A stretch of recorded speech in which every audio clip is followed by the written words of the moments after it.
Hello friends, तो कैसे हैं आप सब। आज है हमारा day 28 of 30 days series of accounting for manager. Last unit हमारी चल रही है। आज का हमारा टॉपिक है ट्रांजैक्शनल एनालिसिस।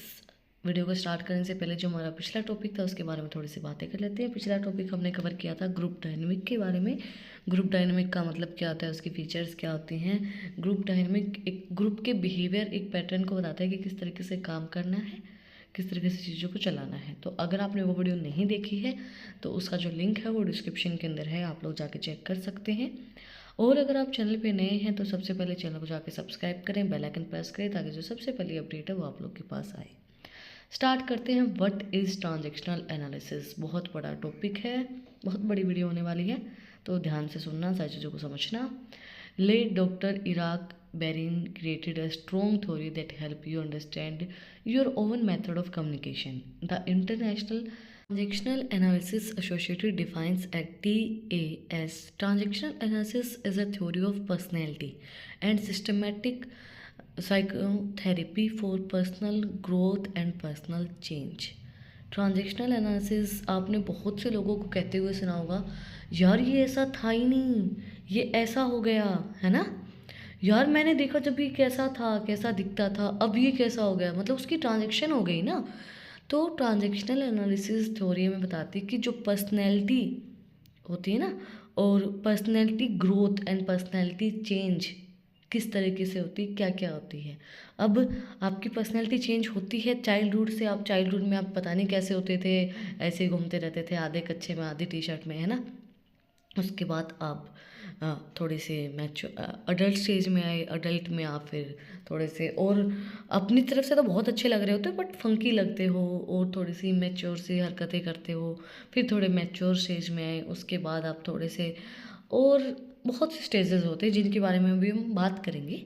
ये नहीं है बात नहीं करेंगे, सारी स्टेजेस कवर करेंगे धीरे धीरे। बट ट्रांजेक्शनल एनालिसिस का मतलब क्या होता है, वो थ्योरी जिसके अंदर हम पर्सनैलिटी को समझते हैं, पर्सनैलिटी की सिस्टमेटिक साइकोथेरेपी को समझते हैं कि पर्सनल ग्रोथ क्या हुई है और पर्सनल चेंजेस क्या क्या आए हैं आपकी लाइफ के अंदर, आपके अंदर। बहुत से लोग आपने शौक हो के कहते हुए सुनोगे ना, इतना चेंज हो गया ये, है ना। Transitional analysis include concept of ego state model, parent adult child model, life cycle, life script, stroke time training and more. You understand how you release certain patterns as throw up the create results you may have not proved. You learn to move away from the undesirable behavior. देखो धीरे धीरे धीरे धीरे धीरे हमारा behaviour बहुत change होता है according to the situations, according to circumstances जो हम फेस करते हैं। जितना लोगों ने हमारा साथ दिया नहीं दिया हमें लोगों का पता चलता है। तो इसलिए कहा जाता है ना कि बचपन बहुत अच्छा था, काश वो वापस आ जाए। तो क्योंकि बचपन में हमें पता ही नहीं होता है कि क्या है क्या नहीं है, डजेंट मैटर। तो चीज़ें हम समझते रहते हैं। चलो कॉन्सेप्ट समझते हैं ट्रांजेक्शन एनालिसिस का। Transaction analysis has its base on the ego state और a parent adult child model. Ego state और a parent adult child model समझते चलो इसको। Let's understand a situation. Emily is married and is often demanding in her relationship, and she is also known to throw tantrums when things do not go their way. Emily partner cannot understand their behavior and is quality put up in with her tantrums. Over time, their relationship turns strident. देखो, ego ही एक इंसान की relationship के बीच में आता है भाई। एक हम सोचते हैं कि हम मैं क्यों बात करूं, दूसरा सोचता है मैं क्यों बात करूं, मैं तो इससे भी ज़्यादा ऊपर हूं ना। तो एक सिचुएशन हमें दी गई है इमली की, जो मैरिड है, डिमांड करती है अपने रिलेशनशिप के अंदर, टेंट्रम शो करती है। और मतलब वो सोचती है कि इमली का पार्टनर है वो अंडरस्टैंड नहीं कर पाता उसके बिहेवियर को। Emily here does not operate her thinking as an adult, displays behavior learned in her childhood to make things go her way. Let us understand the complexity of a human behavior by knowing a PAC model: parent ego state, adult ego state and child ego state. इमली को starting से ही समझाया नहीं गया। वो कहते हैं ना एक बिगड़ा हुआ बच्चा जिसको समझाया नहीं गया कि किस तरीके से बिहेव करना है। चाइल्डहुड से ही नहीं समझाया गया। तो 3 स्टेजेस हमें दी गई हैं, पेरेंट, अडल्ट और पेरेंट, अडल्ट और चाइल्ड, तीनों ईगो स्टेट्स हैं। इनको हम समझेंगे। एक ह्यूमन बिहेवियर को समझने के लिए तीनों चीज़ें बहुत ज़्यादा ज़रूरी होती है समझना। अब चाइल्डहुड में फॉर एग्जांपल भाई उसके एक पेरेंट ना हो, मतलब उसके पेरेंट्स में से एक पेरेंट्स ना हो सकता है, तो उसको किसी ने संभाला नहीं, वो ऐसी हो गई, जिद्दी हो गई, टेंट्रम कर रही है, तभी तो बच्चा बिगड़ता है ना। या दोनों ही वर्किंग में हों, दोनों पेरेंट्स वर्किंग में हैं, तो तब उस बच्चे को नहीं संभाला गया, तब वो टेंट्रम शो कर रहा है। चलो इनको समझते हैं। There 3 ego states of PAC model. Parent ego state सबसे पहले ईगो स्टेट होती है। There are moments when you behave in your current state just the way of parent would do. The parent ego state is about the behaviour and feeling that were copied from a parent और from your earlier curves. Parent ego state में क्या होता है कि आपको नहीं पता आपको किस तरीके से बिहेव करना है, जैसे आपके पेरेंट्स करते हैं आप वैसे ही कर रहे हैं। कहते हैं ना, बच्चा जो देखेगा वो सीखेगा, है ना। अब आपने बहुत सी वीडियोस भी देखी होंगी, जो बच्चा देखता है कि अपने उसका फादर उसकी मदर के ऊपर हाथ उठाता है, तो बच्चा भी कहता है कि मतलब मैं तुझे थप्पड़ मारूंगा, या ऐसी कुछ वीडियोस आती है ना। तो पेरेंट को बच्चे कॉपी करते हैं। जैसे अगर किसी के पेरेंट्स ने, जो फादर है उसने मदर के ऊपर हुक्म चलाया, तो बच्चा भी सोचेगा मैं भी अपनी पत्नी के ऊपर हुक्म चलाऊं। Transactional analysis is also useful in the treatment of psychological disorder, is an important part of counselling and coaching. Transactional analysis जो होती है वो एक साइकोलॉजिकल डिसऑर्डर का ट्रीटमेंट करने में भी हेल्प करते हैं, क्योंकि आप समझते हैं उनकी स्टेजेस को कि उनके साथ क्या हुआ है, किस तरीके से वो बिहेव करते हैं। अब एक लड़की है, अगर उसके पापा को देखती है कि उसके पापा उसकी मदर को पीटते हैं, कुछ भी करते हैं, तो वो उसके दिमाग में वो चीज़ बैठेगी तो वो सोचेगी क्या पता तेरा पार्टनर भी ऐसा करे तेरे साथ। वो फिर उस तरीके से रिएक्ट करेगी अकॉर्डिंग टू हर मदर, उसकी जो मदर रिएक्शन देती है, चाहे उसके साथ ऐसा कुछ ना हो रहा तो भी। तो ट्रांजैक्शन एनालिसिस उसकी साइकोलॉजिकल डिसऑर्डर जो है, जो उसको समझ में नहीं आ रहा है कि इस तेरे साथ कोई दिक्कत है, तो उसकी काउंसलिंग एंड उसकी कोचिंग में भी हेल्प करता है। Adult ego state. When a person is an adult ego state, he and she display behaviour that are directly related to the her and now situations. The individual is free to choose their response without being influenced by any other ego state. He and she will look for a solution in the most effective and rational manners without being too emotional about a situation. Adult ego state में क्या होते हैं, behaviour relate करता है according to situation. अब आप जैसे आपको सिचुएशंस मिलती हैं अडल्ट में, जैसे आपको देखते हैं, मार पिटाई देखते हैं, जैसे सिचुएशन आप देखते हैं उसी तरीके से आप रिएक्ट करते हैं। ज़्यादा इमोशनल नहीं होते हैं आप, ज़्यादा इमोशंस को समझते नहीं हैं। जब अडल्ट एक बच्चा होता है, जब थोड़ी सी अडल्ट स्टेज में आता है, तो क्या होता है कि पेरेंट्स को क्या कहता है, आपको क्या पता, मेरे को पता है, आपको क्या पता, मतलब उन्होंने तो वो ज़िंदगी देखी ही नहीं ना, है ना। ऐसे हमने भी बात की, मैं नहीं कहती मेरे अंदर वो स्टेज नहीं आई होगी, सबके अंदर आती है कि आपको क्या पता वाली। तो अडल्ट में हम इमोशंस को कम समझ के सिचुएशंस को ज़्यादा समझते हैं, उसके अकॉर्डिंगली रिएक्ट करना चाहते हैं। A person is an adult ego state is often straightforward in their approach, is interested in the conversation without being judgmental, and will know how to use logic in conflicting situations. देखो adult stage में आप बहुत straight forward होते हो कि मुझे करना है तो करना है, नहीं करना है तो नहीं करना है ना। अब आप किसी रिलेशनशिप में आना चाहते हो तो आ जाते हो, किसी की नहीं सोचते हो, आप इमोशनलेस तो होते ही है ना। पेरेंट्स की तो हम सोचते ही नहीं है कि क्या हो रहा है क्या नहीं हो रहा है। इंटरेस्टेड हो आप किसी चीज़ के अंदर, इंटरेस्ट लेते हो बिना कोई जजमेंटल। आपका दुनियादारी से उस टाइम पे फ़र्क ही नहीं पड़ता है कि दुनियादारी क्या कहेगी, मुझे जो करना है। बहुत स्ट्रेट फॉरवर्ड होते हो उस चीज़ में कि मुझे जो करना है वो करना ही है। नेक्स्ट स्टेज आती है child ego state. A person in the ego state display behaviour, feeling और may think about a situation while being influenced by their thought as a replaced in childhood. Emily's slaking would be influenced by a childhood ego state wherein her reactions is influenced by emotion that are derived from the past behavior. इमली का इन्होंने example जो हमें दिया है कि आप influenced होते हैं जो आपने चाइल्डहुड में थॉट देखे हैं, जो आपने चाइल्डहुड में सोचा है।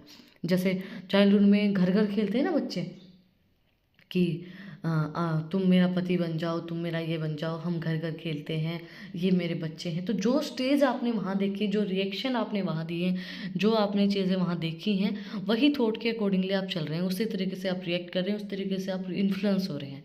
वो चाइल्डहुड ईगो स्टेज होती है। क्योंकि आपने देखा होगा बहुत सी लड़कियां ऐसी होती हैं जो उसी स्टेज में रहती हैं कि ऐसा ऐसा होता है, हम तो ऐसे ही जिएंगे, हमारा तो ये है, हमारा तो वो है, वो मेरी इतनी केयर करता है। जब वो सब चीज़ें रियलिटी में आती हैं और फिर वो चीज़ें ख़राब होती हैं, तो फिर उनको पता चलता है कि नहीं, उस चीज़ से बाहर आओ, उस स्टेज से बाहर आओ और रियलिटी चेक लो।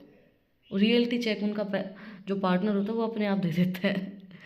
चलिए नेक्स्ट की बात करते हैं हम। Positions. Eric Berne highlighted that a person's life and results are pre decided based on her first 5 years of person's life. You may be wonder how can a person base their life stories on something that happened way back in throwing up years. देखो simple सी चीज़ मैं अगर आपको बताऊं, जो आपने पहले 5 साल में देखा होता है ना, जब आप होते हैं, आपको किस तरीके की शिक्षा दी जा रही है, उसी तरीके से फिर आप बिहेव करते हैं। लाइफ पोजीशन के ऊपर आपकी बहुत सी चीज़ें होती हैं जिनको आप चेंज नहीं कर सकते, आपके हाथ में नहीं है ना। जिस तरीके से आपको ट्रीटमेंट मिलेगा, जिस तरीके से आपको ट्रीट किया जा रहा है, कोई गरीब है उस बच्चे को उठते ही लातें मिल रही हैं, गालियाँ मिल रही हैं, वो उसी तरीके से उसकी लाइफ पोजीशन चलेगी, उसी तरीके से वो जो देखेगा वो सीखेगा। कहते हैं ना ये चीज़, वही चीज़ होती है। जो पिछले जो स्टार्टिंग के आपके 5 साल में जो आप पे बीता होता है, जो आपकी ग्रोइंग स्टेज होती है, आपकी मेंटलिटी, पता है बोलते हैं ना, मेंटलिटी आपकी वहाँ से बननी शुरू होती है कि किस तरीके से बिहेव करना है, क्या करना है। वो फीलिंग्स वगैरह वो सब चीज़ें, अटैचमेंट, वो वहीं 5 साल में होती है।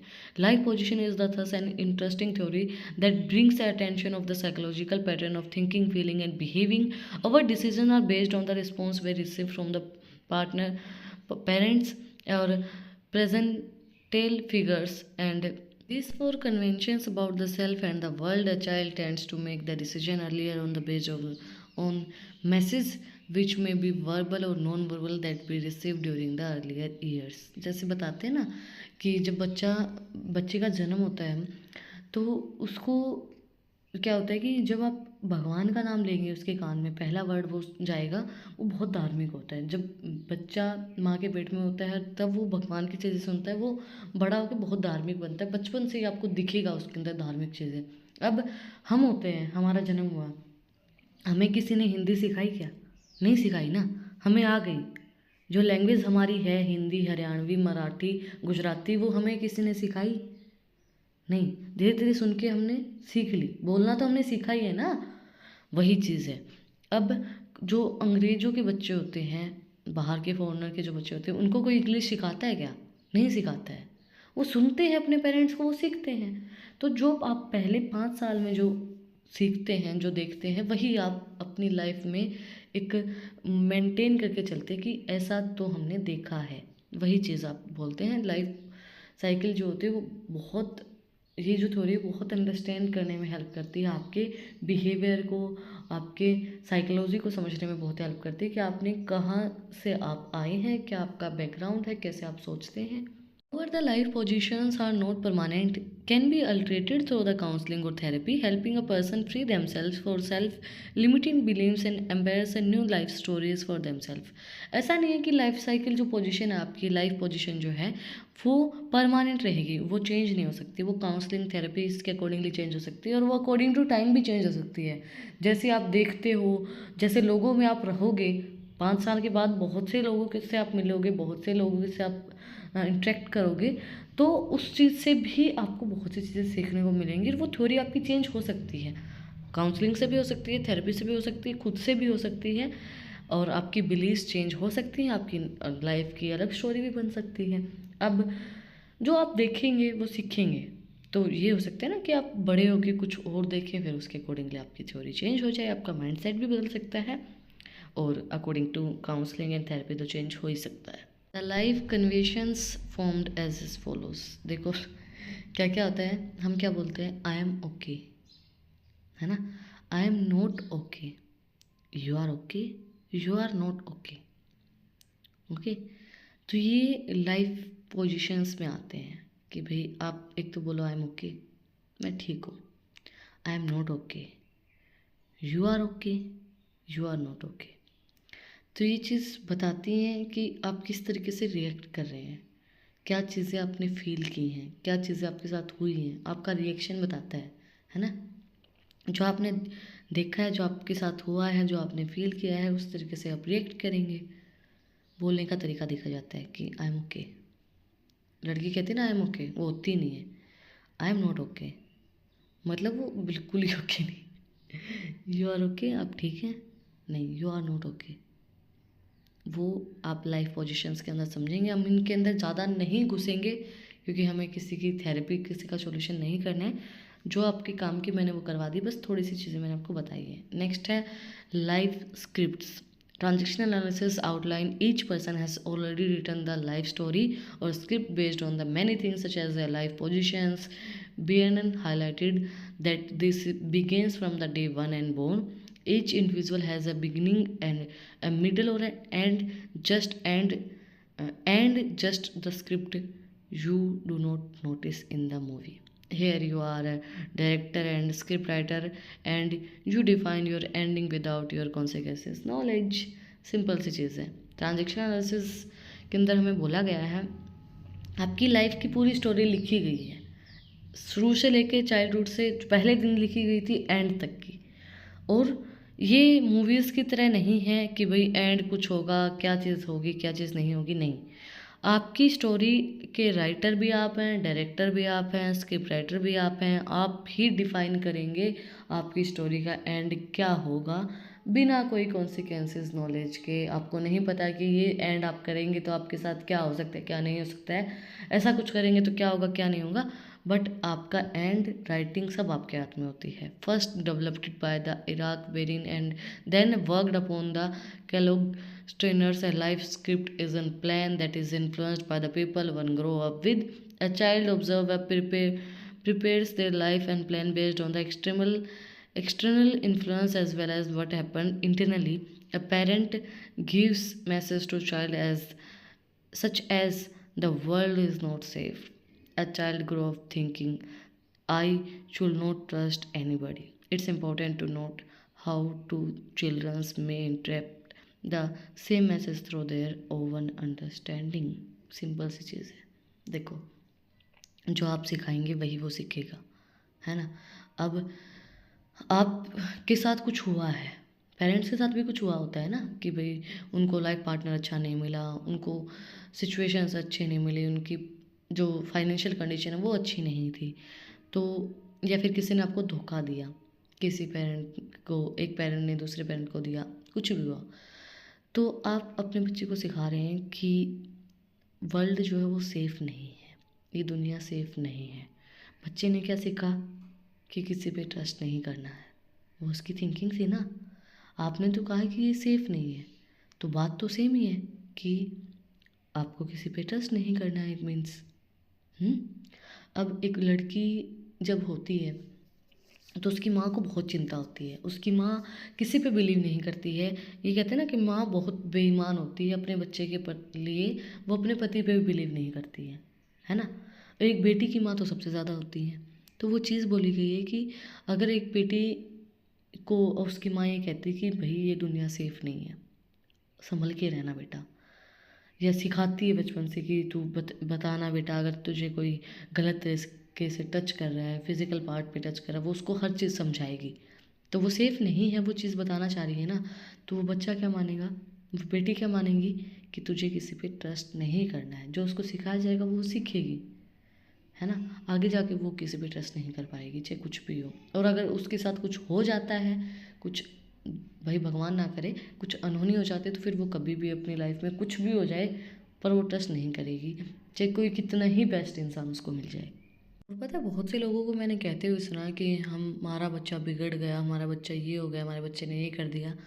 जो उसने देखा है, जो उसने सीखा वही उसने किया है। बच्चा पेट से नहीं सीख के आता, जो पहले दिन से आपने सीखा है वही उसने सीखा है। तो बच्चे की कोई गलती नहीं होती इस चीज़ के अंदर। Transactions and strokes. Eric Berne's refers to a transaction as the basic unit of social discourse. And transactions are many types. For example, you greet a colleague with a hello and get a how are you as a response. When you continue a conversation, you receive a series of transactions. Transaction can be complementary, crossed, ulteriors, and angularly ultras. They can occur between different ego states. ये different different ego state से आती हैं transactions के अंदर। देखो, आपने बोला कि हेलो, दूसरे बंदे ने क्या बोला, हाँ कैसा है तू, हाउ आर यू, है ना। तो वो रिस्पॉन्स, फिर आपकी कन्वर्सेशन स्टार्ट हुई। तो ट्रांजेक्शन्स बहुत सी तरीके से होते हैं, कॉम्प्लीमेंट्री, क्लोज्ड। वो आपकी डिफरेंट डिफरेंट ईगो स्टेट के ऊपर बेस्ड होते हैं, किस तरीके से आप बिहेव करते हैं। Eric Breen highlighted that a person's life and its results are pre-decided based on first 5 years of a person's life. ये इम्पोर्टेंट लाइफ है, इसलिए थोड़ी सी हाईलाइटेड करके दोबारा से लाई गई है कि उसने बताया है कि जो पर्सन की लाइफ का रिजल्ट होता है वो पहले से डिसाइड होता है। जो आप उसको पहले 5 साल में जैसा ट्रीटमेंट देंगे, जैसा वो देखेगा, जैसा ट्रीटमेंट उसको मिलेगा, उसके ऊपर उसकी पूरी लाइफ डिपेंड करती है। पता है, मैं इस चीज़ को कभी नहीं मानती कि कोई पेरेंट हमें बोले, कोई बोलता है ना कि हमारा बच्चा बिगड़ गया और हमने तो कभी ऐसा कुछ नहीं किया या ऐसा कुछ। हम पेरेंट्स थोड़ी ना बच्चे को गलत सिखाते हैं, है ना। ये बात आपने बहुत से लोगों को कहते हुए सुनी होगी, पर वो सिखाते हैं। सिखाने का मतलब ये नहीं होता कि उसको गलत करना सिखाते हैं, बट जैसा वो दिखेगा वैसा तो करेगा ना। तो उसकी जो परवरिश है, वो कहते हैं ना परवरिश दिख रही है तेरी, तो उसको जो ट्रीटमेंट मिला है पहले 5 साल में, जो आपने सिखाया है, और बाकी की लाइफ में जो आपने सिखाया, वही वो बच्चा आगे लेके चलता है। वो खुद से कहीं से कुछ नहीं लेके आता है। तो बच्चे के दोस्त देने से पहले खुद में झांक के देखना चाहिए कि आपने क्या किया है। Games. If you felt like a victim in life and find your self saving, Y does this happen to me? Welcome to a psychological game that we play with ourselves and the world. Transaction analysis outline a collection of games that people play. These are often out of a unconscious behavior. Games are defined as ongoing series of alternative transactions that lead to a predictable outcome. देखो, आप कई बार बहुत सी चीज़ें सोचते हैं ना कि ऐसा मेरे साथ ही क्यों होता है, मैं ही हर बार क्यों, है ना, कि ये सब चीज़ें मेरे साथ ही क्यों हो रही हैं। Why does this happen to me, only me. ये एक साइकोलॉजिकल गेम होता है। ट्रांजेक्शन एनालिसिस ने बहुत सी चीज़ों को मिला के लोगों के दिमाग के साथ खेलने के लिए गेम बनाया है, जो उनके अनकॉन्शियस बिहेवियर को डिफ़ाइन करता है। गेम्स जो होते हैं वो डिफ़ाइन करते हैं कि क्या ट्रांजेक्शन हो सकती है, क्या प्रिडिक्टेबल आउटकम आ सकता है ना। आप हर बार ये सोच के बैठोगे कि मैं ही क्यों हर बार होता हूँ, ये सब चीज़ें मेरे साथ ही क्यों होती हैं। तो ये गेम है, life is a game and also a race. आप चलते रहो, जो हो रहा है देखते रहो। बट एक चीज़ मैं भी आपको बोलूँगी कि सच में किसी पे बिलीव मत करना, ये दुनिया सेफ नहीं है। अपने में रहो, अपना काम करो, पैसा कमाओ और मज़े करो, ठीक है। आई होप आपको सारी चीज़ें समझ में आई होंगी। ट्रांजैक्शन एनालिसिस हमने बहुत से लोगों के बारे में समझा, पर्सनल ग्रोथ किस तरीके से होती है, पर्सनल चेंज किस तरीके से होता है, वो ट्रांजैक्शन एनालिसिस बताती है। एक पर्सनैलिटी किस तरीके से डेवलप की जाती है, वो सब चीज़ें। कुछ भी डाउट है, कुछ भी पूछना है तो कमेंट में आप मुझसे पूछ सकते हैं। और अगर आपको इन टॉपिक्स की PDF चाहिए तो टेलीग्राम चैनल का लिंक भी डिस्क्रिप्शन में है, वहाँ पे जाके आप मुझे फॉलो कर सकते हैं। और अगर आपको अच्छे इंटरेस्टिंग रील्स को देखना है तो इंस्टाग्राम चैनल का लिंक भी डिस्क्रिप्शन में है, वहाँ पे जाके मुझे फॉलो कर सकते हैं। फिर मिलते हैं एक नए वीडियो के साथ, एक नए टॉपिक के साथ। Like share and subscribe. Thank you for watching my video and enjoy your life.